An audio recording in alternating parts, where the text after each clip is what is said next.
All right, my name is Justin Lindeman. I am from Douglasville, Georgia. Through high school, I ended up graduating with a 4.0. Right now, I'm attending West Georgia out in Carrollton, Georgia.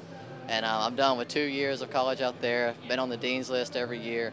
Plan to graduate in about 3 years. Yeah, this is a once-in-a-lifetime opportunity. I would definitely have to sacrifice school, but I would definitely go back once I was done, unless it turned into something even more. A lot of people tell me I look a lot younger than I am, but I act a lot older than I really am. A lot of people look at me and I still look like I'm about 16, but I'm 20 now. So first impressions definitely, people don't think I am what I am, but I can end up surprising a lot of people.